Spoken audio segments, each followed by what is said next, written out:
Everyone, it's Elizabeth with t0inky TV, and I'm doing episode number 6 of Emergency Couple. So we see Chungmin's mom get rushed in through the ambulance, and Jin-hee is the person, the attending intern who needs to, I guess, attend to Chungmin's mom, which is kind of like Chungmin mom's kind of drifts back into consciousness, sees Jin-hee and is like, ah, and just wants to grab at her. And then Jin-hee, of course, is like kind of like a little bit perplexed at the fact that she now has to treat Chungmin's mom, which was the bane of her existence 6 years ago, the person who made all of her hair fall out. So that's going to be interesting in this episode.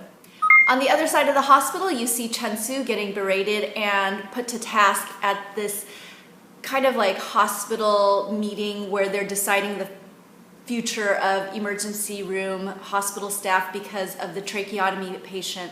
So Chungmin and Jin-hee, they did an emergency tracheotomy in the elevator because the doors weren't opening, and so now Jin-hee has to go in. So she's like slowly making her way to the room where they're gonna tell her, I don't know, where she's gonna confess.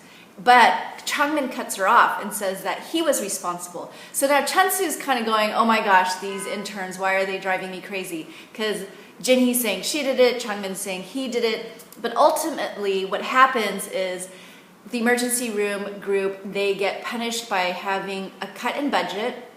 And so that makes everybody super unhappy.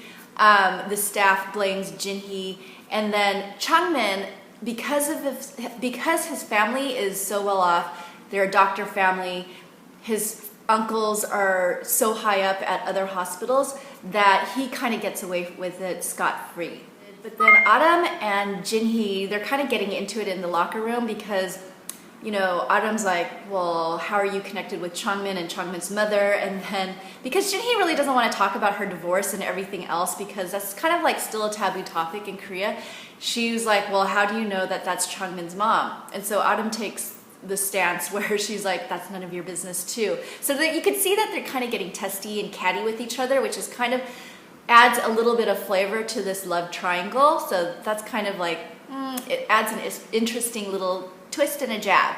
So to make matters worse, where, you know, work life is miserable for Jin-hee, she comes home and then she finds her room just like a complete chaotic mess.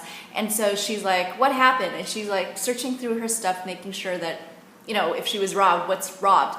But then she notices that nothing really has been taken. It's just chaotic. And then she realizes somebody stole her wedding ring and she knows who it is.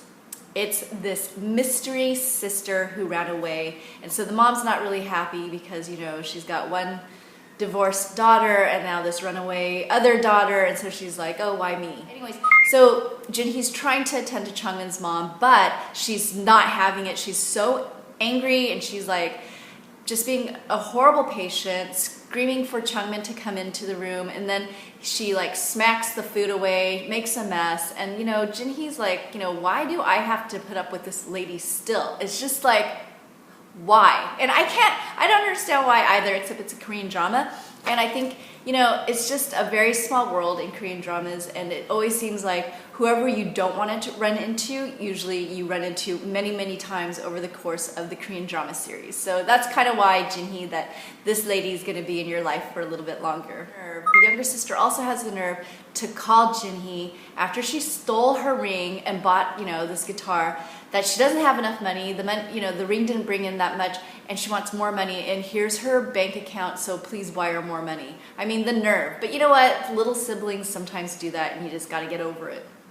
So then you go back to the scene with Chungmin's mom and Jin-hee trying to administer more care to Chungmin's mom, but you know, she has to give her a shot this time around. And so of course Chungmin's mom, realizing all the terrible things she did to her 6 years ago, thinks that Jin-hee's now going to try to kill her with this shot, you know, throw away her, you know, dreams of being a doctor just to get back at this evil woman.